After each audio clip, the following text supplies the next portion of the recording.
आपको मालूम है ना, एक बार हमारे पास भी एक औरत आई थी, बहुत पहले सुनाया था मैंने। वो औरत आई, कहती मौलाना साहब ताबीज दे दो। क्यों? कि मेरा पति मेरा कहना नहीं मानता। हमने कहा क्या चाहती हो कि तुम्हारा शौहर तुम्हारे कहने पे चले? तुम जहां कहो उठे वो उठे, तुम कहो बैठे तो बैठ जाए? क्या चाहती हो, तुम्हारा गुलाम बन जाए? तो कहा मौलाना साहब आपने तो मेरे दिल की बात ही छीन ली। देखिए औरतों की प्लानिंग। हमने कहा अच्छा ठीक है, चलो तुम्हारा शौहर ऐसा हो जाएगा, तुम क्या चाहती हो? कहा यही चाहती हो। हमने कहा नाम बताओ तुम्हारा। कैसा मौलवी है? हमने क्यों, क्या हुआ? नाम लूंगी अपने शौहर का। क्यों? अरे नाम लेने से तो तलाक हो जाएगी। हमारे बड़े बड़े मौलाना कहते हैं कि पत्नी को पति का नाम नहीं लेना चाहिए। हमने कहा अच्छा, और हमें उसके मुंह से नाम निकलवाना था। तो मैंने कहा कि अच्छा ऐसी बात है। हमने कहा जब तक तुम नाम नहीं बताओगी तो तुम्हारा पति तुम्हारा गुलाम कैसे बनेगा? ताबीज में नाम लिखा जाएगा, तभी तो तुम्हारा पति तुम्हारा गुलाम बनेगा। कहते अच्छा ये बात है कि हाँ। बुलाती है अपनी छोटी सी बच्ची को, वहां लला ललो बोलते हैं बरेली में। लड़के को लला, लड़की को ललो। ललो इधर आ। हाँ क्या तेरे पापा का क्या नाम है? बच्ची कहती है रहमतुल्लाह। मेरे पापा का नाम रहमतुल्लाह। हमने कहा रहमतुल्लाह?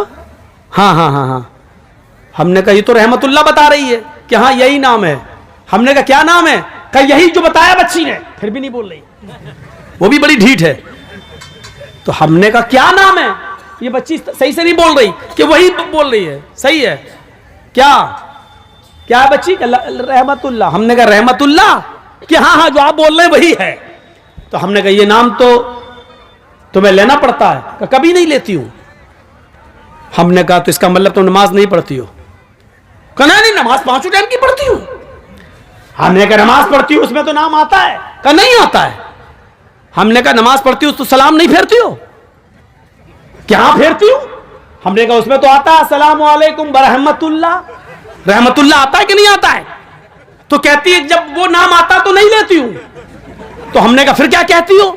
तो कहती जब वो नाम आता तो मैं कह देती हूँ अस्सलामु अलैकुम ललो के अब्बा। मैं नाम नहीं लेती हूँ। अस्सलामु अलैकुम ललो के अब्बा, अस्सलामु अलैकुम ललो के अब्बा। बताइए ये हाल है। अल्लाह की कसम उस औरत ने ये जुमले कहे हैं, मुझसे कहे कि मैं नाम नहीं लेती हूँ। हमारे मौलवियों ने कहा कि नाम लेंगे तो तलाक हो जाएगी। बताइए लोगों ने ये बता रखा है, जबकि बीवी अपने पति का, बीवी अपने शौहर का नाम ले तो ये सुन्नत है, ये सुन्नत है। देखिए अल्लाह के नबी अपनी बीवी आयशा से कहते हैं आयशा जब तुम नाराज होती हो तो मैं समझ जाता हूं कि तुम मुझसे नाराज हो, और जब तुम मुझसे खुश होती हो तो मैं समझ जाता हूं कि तुम मुझसे खुश हो। हजरत आयशा ने कहा अल्लाह के नबी कैसे? मैं तो कभी जाहिर नहीं होने देती हूं अपनी नाराजगी, फिर आप कैसे समझ जाते हैं? मैं नाराज भी होती हूं तो हम जाहिर नहीं होने देते कि मैं नाराज हूं, फिर आप कैसे समझ जाते हैं? फरमाया आयशा शौहर हूं तुम्हारा, चेहरा पढ़ता हूं, जानता हूं तुम्हें। का नहीं बताइए आप मेरी नाराजगी का पता कैसे लगाते हो? फरमाया आयशा जब तुम मुझसे नाराज होती हो तो कहती हो किसी बात पर इब्राहिम के रब की कसम। क्या कहती हो? नहीं नहीं इब्राहिम के रब की कसम मैंने ऐसा नहीं किया, इब्राहिम के रब की कसम मैंने खाना खा लिया, इब्राहिम के रब की कसम। जब तुम मुझसे नाराज होती हो तो कहती हो इब्राहिम के रब की कसम, और जब तुम मुझसे खुश होती हो तो कहती हो मोहम्मद के रब की कसम। मोहम्मद के रब की कसम मैंने खाना खा लिया, आप दिखाइए। अल्लाह के नबी मोहम्मद आपके रब की कसम, मोहम्मद के रब की कसम। आयशा जब तुम मेरा नाम लेती हो तो मैं समझ जाता हूं कि तुम मुझसे खुश हो। आयशा की उम्र कितनी है? 9 साल। और अल्लाह के नबी की उम्र कितनी है? 54, 54 साल। लेकिन मियाँ और बीवी के दरमियान इतनी लंबी उम्र का फासला होने के बावजूद आयशा क्या कह रही हैं? मोहम्मद के रब की कसम। और अल्लाह के नबी क्या कह रहे हैं? नाम लो। क्या कह रहे हैं? नाम नहीं लेना चाहिए हैं? मैं पति हूं। क्या कह रहे हैं? जब तुम मुझसे खुश होती हो तो मैं समझ जाता हूं कि खुश हो, क्योंकि तुम कहती हो मोहम्मद के रब की कसम। यानी बीवी जब अपने पति का नाम ले तो ये मोहब्बत की अलामत है, मोहब्बत की अलामत है। मैं तो कहता हूं कि नाम लेना चाहिए, हर औरत को नाम लेना चाहिए। कुछ जाहिल औरतें क्या कहती हैं? बच्चे का नाम है फरीद तो अपने पति को बुलाएंगी, आदमी का नाम है सलीम तो ये सलीम नहीं, ए फरीद के पापा सुनो। और जब तक फरीद नहीं था तब तक क्या कहती थी? शादी तो तेरी सलीम से हुई है ना, फरीद तो 1 साल के बाद आया है ना। 1 साल तक वो क्या था? ए जी, ओ जी, बस। कहां तुमने अपने आप को बना लिया, ए जी सुनो, अजी सुनो। और जब बच्चा पैदा हो गया, ए फरीद के पापा, ए नसीम के पापा। ये अजीब सिस्टम है, नाम लो डंके की चोट पर। तो मेरे भाइयों, हजरत फातिमा ने भी क्या कहा था, आए अली, जब मेरा इंतकाल हो जाए तो मुझे रात की तारीकी में इशा के बाद मुझे कब्रिस्तान ले जाना दफनाने के लिए, दिन के उजाले में नहीं। फातिमा ने नाम लिया, अली जब मेरा इंतकाल हो जाए तो दिन के उजाले में मुझे दफन मत करना, कब्रिस्तान मुझे इशा के बाद ले जाना। फरमाया, फातिमा ऐसा क्यों कह रही हो? अगर तुम्हारा इंतकाल फजर के बाद हो जाए तो क्या मैं इशा के बाद ले जाऊं? तुम्हारे नबी ने, तुम्हारे अब्बू ने तो कहा मैयत को जल्दी कब्रिस्तान ले जाओ। कहा सब कुछ ठीक है, लेकिन मुझे रात में कब्र में ले जाना, रात में दफनाना। कहा क्यों? कहा अली, मैं नहीं चाहती हूं कि मेरे मुर्दा जिस्म पर पड़े हुए कफन पर भी किसी गैर मर्द की नजर पड़े। मेरे मुर्दा जिस्म पर पड़े हुए कफन पर भी किसी गैर मर्द की नजर पड़े। यह था पर्दा। यहां तो एक कुतिया के पीछे 10-10 कुत्ते लगे। तो सुनो, नमाज पढ़ना बहुत आसान है, सब्र करना आसान नहीं है। यहां मुश्किल चीज को अल्लाह ने पहले पेश किया है। अजान की आवाज आ रही है, अल्लाहु अकबर, अल्लाहु अकबर। इमाम पहुंच गया, मुअज्जिन हय्या अलस सला, आओ नमाज की तरफ। हम वुजू बनाकर नमाज के लिए जा रहे हैं, अभी मस्जिद में पहुंचे नहीं कि किसी ने रास्ता रोक कर कह दिया, आपका बेटा बहुत सीरियस है, आपकी मां बहुत सीरियस है, तड़पड़ा रही है। मेरे भाइयों, यकीन मानिए कि ऐसे मौके पर इंसान का सब्र का पैमाना लबरेज हो जाएगा। अपना बेटे का जब बीमारी का नाम सुनेगा, हो सकता है कि फिर वो मस्जिद के दरवाजे तक भी न जाए और वहीं से पलटी मार दे कि नमाज तो मैं बाद में भी पढ़ लूंगा, कज़ा भी हो जाएगी। लेकिन बेटे को वक्त से पहले हॉस्पिटल पहुंचाना जरूरी है, कहीं ऐसा ना हो कि हॉस्पिटल ले जाते हुए देर हो जाए और डॉक्टर ये कह दें कि तुमने 10 मिनट देर कर दी, अगर 10 मिनट पहले लाए होते तो मैं बच्चे को बचा लेता। मेरे भाइयों, ऐसे मौके पर इंसान पर सब्र नहीं होता है। सब्र करना बहुत मुश्किल काम है। इसलिए अल्लाह ताला ने कहा, नमाज तो तुम पढ़ ही लोगे, नमाज तो पढ़ना बहुत आसान काम है, लेकिन बेटे की बीमारी, माँ की और बाप की बीमारी सोच सुनकर तुम पे सब्र नहीं हो सकता है। इसलिए ऐसे मौके पर सब्र का दामन तुम्हें नहीं छोड़ना है। इस मौके पर सब्र के जरिए अल्लाह से मदद मांगो।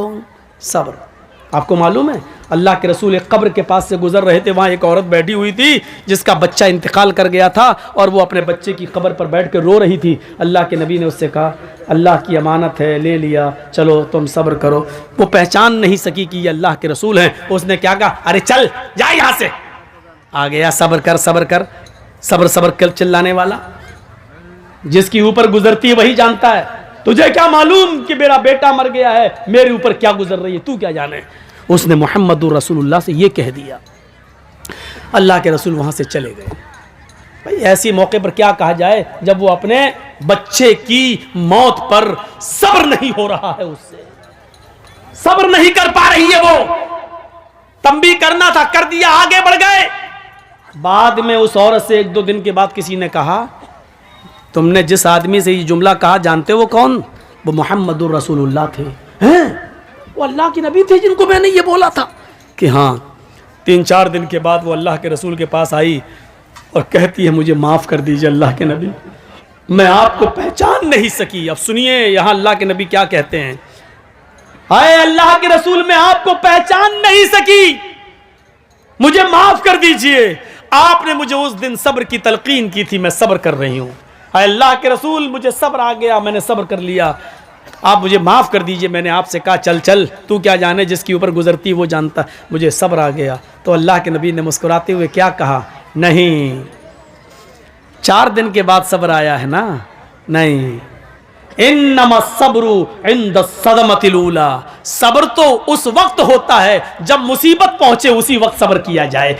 बाद में तो सभी को सब्र आ जाता है, 2 4 5 6 दिन के बाद, 1 हफ्ते के बाद तो सभी को सब्र आ जाता है। आज अगर 4 दिन के बाद तुम्हें सब्र आया है तो क्या आया है? असल सब्र तो उस दिन था जिस दिन तुम्हारा बेटा मरा था और तुम अपने बेटे के कब्र के पास बैठकर रो रही थी, और उस वक्त मैं कह रहा था सब्र करो। उस वक्त तुम सब्र करती तो तुम्हें अज्र मिलता, तुम्हें इनाम मिलता, तुम्हें अल्लाह के यहां सवाब दिया जाता। 4 दिन के बाद माफी मांग रही हो और कह रही हो क्या मुझे सब्र आ गया। आज सब्र का कोई बदला तुम्हें नहीं मिलेगा। सब्र तो वो है जो मुसीबत के वक्त आदमी करे, बाद में तो सभी को सब्र आ जाता है। सब्र को समझने की कोशिश करो। सब्र यही नहीं है, एक गांव का मुखिया है, पुलिस और एसएसपी और डीएम से उसके ताल्लुकात हैं, हम गरीब आदमी है, उसने पकड़ा थप्पड़ मारा और हम पिट गए, कुछ नहीं कह रहे उसको, क्यों? मुखिया है, अच्छे ताल्लुकात हैं, सब्र कर लिया। ये सब्र नहीं है, ये सब्र नहीं है, ये जुल्म को सहना है, ये बुज़दिली है। आपने सब्र नहीं किया, आपके दिल में यह था अगर आज इसके पावर के बराबर मैं होता या इसके बराबर मेरे पास पैसा होता या ये पोस्ट मेरी होती, तब देखें ये कैसे जुल्म करता, तब मैं इसको बताता। आप जुल्म सब्र नहीं कर रहे हैं, आप जुल्म सह रहे हैं, और जुल्म को सहना एक और जुर्म है, एक और पाप है, एक और गुनाह है, एक और ये बुज़दिली आपने। मुसलमान कभी बुज़दिल नहीं होता है, मुस्लिम कौम जुल्म सहने के लिए पैदा नहीं हुई है। आपके अंदर गुस्सा है, होना चाहिए। मैं नहीं कहता हूं कि गुस्सा आप मत होइए, मैं कहता हूं कि अगर गुस्सा आपके अंदर है तो इस गुस्से को परवरिश कीजिए, उस गुस्से को पालिए।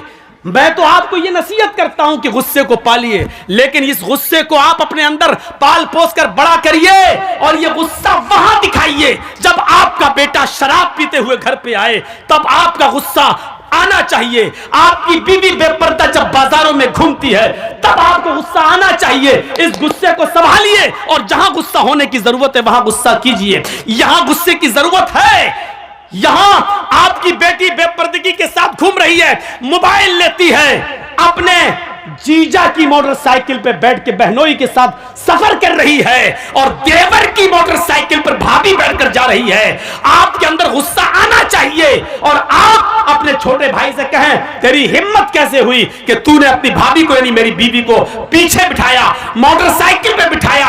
और एक ससुर को अपने दामाद पर गुस्सा आना चाहिए कि तूने अपनी बीवी को छोड़कर मेरी दूसरी बेटी जो तेरी साली है वो तेरी मोटरसाइकिल पे बैठ के बाजार या स्कूल क्यों गई है। इस गुस्से को संभालिए, और इस गुस्से की जरूरत है यहां पेश करने की। आप इस गुस्से को परवान चढ़ाइए।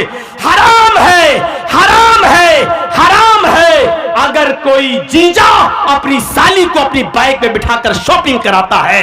हराम है अगर कोई देवर अपनी भाभी को बाइक पे बिठा के शॉपिंग कराने के लिए जाता है और ये कहता है कि मेरे भाई की इजाजत है। शरीयत भाई की इजाजत के बावजूद भी भाभी को अपने साथ ले जाने की इजाजत नहीं देती है। शरीयत ससुर की इजाजत के बावजूद भी, बीवी की इजाजत के बावजूद भी बीवी की बहन को अपने साथ जाने की इजाजत नहीं देती है। शरीयत शरीयत है, न तेरी बीवी का कानून चलेगा न तेरे बाप का कानून चलेगा। यहां कानून चलेगा तो फातिमा के बाप का कानून चलेगा। अगर मुसलमान हो तो फातिमा के बाप के कानून को मानो, अपनी बीवी के बाप का और अपनी बीवी का कानून नहीं। शरीयत शरीयत है, किसी के बाप की जागीर नहीं है। मुझे जो कहना था कह दिया। जिसको बुरा लगता रहे। अगर बुरा लगता है तुम्हें तो अल्लाह की कसम में कामयाब हो गया। अगर मेरी बात तुम्हें चुभी है तो अल्लाह की कसम में अपने जलसे में कामयाब हो गया। और अगर मेरी बात का बुरा नहीं लगा तो हमें सोचना पड़ेगा कि हमारा जलसा कामयाब हुआ है या नहीं हुआ है। क्योंकि जब बुरा ही नहीं लग रहा है तो इसका मतलब यह कि आप वही करोगे जो करते आ रहे हो, और जब वही करना है जो करते आ रहे हो तो फिर जलसा बेकार है। आपका यहां बैठना बेकार है। रात के 1 बजे 1:30 बजे 2 बजे तक यहां बैठकर अपनी आंखें फोड़ना बेकार है, क्योंकि आपको कोई सवाब नहीं मिलेगा। मेरे प्यारे साथियों, दीन सुनने आए हो ना, कुरान हदीस सुनने आए हो। इस कुरान और हदीस की एक बात यह भी है, और गिरह बांधो, इन्ना अज़ाबन यौमल क़यामती, इन्ना अशद्द अज़ाबन यौमल क़यामती अल मुसव्विरून। ये याद करिए। और जितने लोगों के मोबाइल मौलाना जर्जीस की तरफ लगे हुए हैं, सुने। इन्ना अशद्दन्नासी अज़ाबन यौमल क़ियामति अल मुसव्विरून, क़यामत के दिन सबसे सख्त अजाब, सबसे खतरनाक अजाब उस आदमी को दिया जाएगा जो दुनिया में तस्वीरें खींचता होगा, जो दुनिया में सेल्फियां लेता होगा, जो दुनिया में एक अपने मोबाइल से, अपने मोबाइल के कैमरों से किसी मौलवी की तस्वीर लेता होगा या किसी की भी फोटो खींचता होगा। इन्ना अशद्दन नास अज़ाबन, मैं हदीस पढ़ रहा हूं, मुस्लिम शरीफ की हदीस पढ़ रहा हूं। क़यामत के दिन सबसे ज्यादा सख्त, मामूली अजाब नहीं, हल्का अजाब नहीं, इन्ना अशद्दन नास अज़ाबन, अजाब के एतबार से सबसे ज्यादा सख्त अजाब उसको दिया जाएगा। अल मुसव्विरून, जो दुनिया में तस्वीरें खींचता होगा, तस्वीरें बनाता होगा। खींचो, आओ, मैंने किसी को इजाजत नहीं दी, और इसके बावजूद भी अगर कोई मेरी तस्वीर को खींचकर अपने साथ अगर लेता है तो वो सुन ले और समझ ले, और इस जलसे, इस हदीस को सुनाने के बाद भी अगर कोई लेगा तो वो याद रखे कि उसने न कुरान को अहमियत दी है, न मोहम्मदुर रसूलुल्लाह को अहमियत दी है। उसमें और वसीम रिजवी में कोई फर्क नहीं, वो भी नबी को नहीं मानता, तुम भी नबी की हदीस को नहीं मान रहे हो, कोई फर्क नहीं है। अब लीजिए जलसा खत्म करने के बाद मेरी सेल्फी, देखें कितने लोग लेते हैं। मैंने कह दिया कि उसमें और वसीम रिजवी में कोई फर्क नहीं। अब जो मोहम्मद का शेदाई होगा वो मेरा फोटो नहीं लेगा, जो वसीम रिजवी का भाई होगा वो फिर भी खींचेगा। अब देखता हूं कि कौन मोहम्मद का शेदाई है और कौन वसीम रिजवी का भाई है, अब देखना है मुझे। खींचो फोटो। नहीं मिसाल देना चाहता था लेकिन आज दी हमने। आए हो जलसा सुनने, मजाक बना के रख दिया है दीन के जलसों को, मजाक बना के रख दिया है। परचूनी की दुकान, किराना मर्चेंट की दुकान समझ लिया। जो समझ में आया वो अमल करेंगे, जो नहीं समझ में आया छोड़ देंगे। ये तुम्हारे बाप की जागीर चल रही है। इस्लाम के जो हमें पसंद है वो अमल करेंगे, जो पसंद नहीं आया वो छोड़ देंगे। नहीं चलेगा। शरीयत तो मोहम्मदुर रसूलुल्लाह की नापसंद को भी नापसंद नहीं मान रही है। याद है अल्लाह के रसूल का मामूल था, असर की नमाज पढ़ के आप अपनी सारी बीवियों के घर जाते थे, थोड़ी थोड़ी देर के लिए। आपकी जितनी बीवियां मौजूद थी उनके घर जाते थे, और हजरत ज़ैनब के घर थोड़ा ज्यादा बैठ जाते थे। क्यों? कि किसी जगह कुछ मिलता नहीं था। और ज़ैनब क्या करती थी, जो आपकी बीवी थी ज़ैनब बिन्त जहश, वो क्या करती थी, उनके पास शहद था तो शहद का शरबत बनाकर अल्लाह के नबी को पिलाती थी। तो भूखे रहते थे, नहीं मिलता था।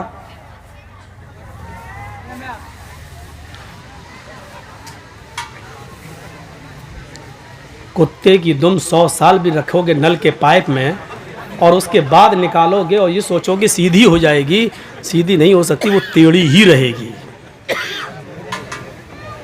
बिल्कुल कुत्ते की दुम सीधी नहीं हो सकती है। ऐसे ही इतना कहने के बाद भी इसका ज़मीर देखो वहीं से उठ रहा है, लग रहा है मोदी का बाप है। कोई परवाह नहीं। अरे जब इतना पेशाब लगता है तो बैठते क्यों हो? अब अल्लाह जाने पेशाब करने गए हो या मोबाइल पे बात हो गई, अब फला जगह मिलेंगे, सब यहाँ हैं। बेटा जिस स्कूल में तुम पढ़ते हो उसका हेड मास्टर रह चुका हूँ मैं। जाकर देख लो, यहाँ जर्जी साहब सुन रहे, वहाँ मेला लगा है। आई हैं लिपस्टिक लगा लगा के, ऐसा लग रहा है जैसे अपने आदमी का खून पी के आई हैं, ऐसी गहरी लिपस्टिक। और जलसों में भी क्रीम और पाउडर ऐसा चुपड़ा हुआ है जैसे लगता है कि भैंस या गाय का गोबर लीप लिया मुंह पे। जाके देखो। और अभी मेरे आने से पहले जब हम आ रहे थे तब देखिएगा क्या हाल था। जहाँ लड़की वही लड़के, कसम खुदा की कई जगह मिसाल दे चुका हूं, ऐसा लग रहा था जैसे एक कुतिया के पीछे 10-10 कुत्ते लगे। सुनना पड़ेगा तुम्हें नहीं, तुम्हारे बाप को भी सुनना पड़ेगा। ऐसा लग रहा है जैसे एक कुतिया के पीछे 10-10 कुत्ते। मोबाइल लेके वो इधर बोला, वो उधर जा रहा है। हकीकत में लग रहा है जैसे एक कुतिया के पीछे 10-10 कुत्ते। तू अपनी वाली हमें दिखा दे, मैं अपनी वाली तुझे दिखाऊं, ये मेरी वाली हो तेरी वाली है, ऐसा लग रहा है। ये हालत बना रखा, जलसों में भी हो रहा है, जलसों में भी। क्या बोल रहा था मैं, बताइए तो, कहां था? हजरत ज़ैनब के पास वो कह रहा तस्वीर की बात तो निकल गई। अब हजरत ज़ैनब बिनते जहश के यहाँ गए, भूखे रहते थे, तो वो कुछ शहद का शरबत बनाकर अल्लाह के नबी सल्लल्लाहु अलैहि वसल्लम को पिलाती थी, थोड़ी देर हो जाती थी। जिसकी कई बीवियाँ हों तो बीवियों में तो आपस में टसंग रहती ही है। अच्छा, उनके यहाँ ज़्यादा क्यों बैठ जाते हैं, हमें इतना टाइम क्यों नहीं देते हैं? तो सारी बीवियों ने सलाह कर ली। क्या सलाह की? कि अल्लाह के रसूल जिसके पास भी जाएंगे, ज़ैनब के घर से निकल के जिसके भी पास जाएंगे, सारी बीवियां नबी की ये एक ही बात बोलेंगे कि आपके मुंह से तो मगाफिर की एक पौधा होता है, मगाफिर एक जड़ी बूटी होती है, उसकी बदबू आ रही है आपके मुंह से। तो अब अल्लाह के नबी ज़ैनब के घर से निकले, दूसरी बीवी के यहाँ गए, उन्होंने कहा अल्लाह के नबी आपके मुंह से तो बदबू आ रही है, बदबू कहाँ से आएगी? फिर आप दूसरी बीवी के पास गए, उन्होंने भी कहा बदबू आ रही है। जब सारी बीवियाँ एक ही बात कहेंगी तो दिमाग तो कबूल कर ही लेगा ना कि इसका सभी एक ही बात कह रही हैं, तो इसका मतलब बदबू। और नबी अकरम को बदबू से सख्त नफरत थी। खुशबू भी आप इतनी लगाते थे कि पसीना भी टपकता था तो खुशबूदार बन जाता था। जिस नबी की हालत ये हो, वो बदबू को कैसे पसंद करे? तो कहा क्या खा के आए आप ज़ैनब के घर से? कहा शहद का शरबत पी के आया हूँ, इसीलिए बदबू आ रही है। तो अल्लाह के नबी ने कह दिया आज के बाद शहद को मैं हाथ नहीं लगाऊंगा, शहद मुझ पर हराम, नहीं पीऊंगा, आज के बाद नहीं खाऊंगा। तो शहद को अल्लाह ने हलाल किया और नबी ने क्या कह दिया? आज के बाद मैं शहद को हाथ नहीं लगाऊंगा। गौर करो, तुम अपनी मर्जी से जो चाहो पसंद कर लो और जो चाहो छोड़ दो, वो इस्लाम नहीं है। अल्लाह के नबी ने शहद को नापसंद कर दिया और क्या कहा? आज के बाद मैं शहद को नहीं पीऊंगा, जाओ शहद मुझ पे हराम। फौरन आसमान से जिब्राइल वही लेकर आ गए और क्या कहा? या अय्युहन नबी लिमा तुहर्रिमु मा अहल्लल्लाहु लक। आए मोहम्मद सल्लल्लाहु अलैहि वसल्लम, अल्लाह ने जिस चीज को आपके लिए हलाल किया है, आप कौन होते हैं उसको हराम करने वाले? लिमा तुहर्रिमु मा अहल्लल्लाहु लक, आपने उस चीज को अपने ऊपर हराम क्यों किया है जिसको अल्लाह ने हलाल किया? इस कुरान की आयत से आपको पता चल रहा है क्या मतलब हुआ? इसका मतलब ये हुआ कि अल्लाह की तरफ से अगर कोई चीज हलाल है तो उसको हराम करने का इख्तियार और हराम करने का पावर मोहम्मदुर रसूलुल्लाह को भी हासिल नहीं है। तो फिर हमें और आपको ये कैसे हासिल हो जाएगा कि हमें जो पसंद हो वो अमल कर लें और जो चीज हमें पसंद नहीं है उस पर हम अमल ना करें? जो चीज मेरी मर्जी के मुताबिक हो उसको हम मान लें और जो चीज मेरी मर्जी के मुताबिक ना हो उसको हम छोड़ दें? ये कैसे हो सकता है जब नबी अपनी मर्जी के खिलाफ शहद को हराम नहीं कर सकते अपने ऊपर? जब नबी को ये पावर हासिल नहीं है तो तुम्हें ये पावर और हमें ये पावर किसने दे दिया है?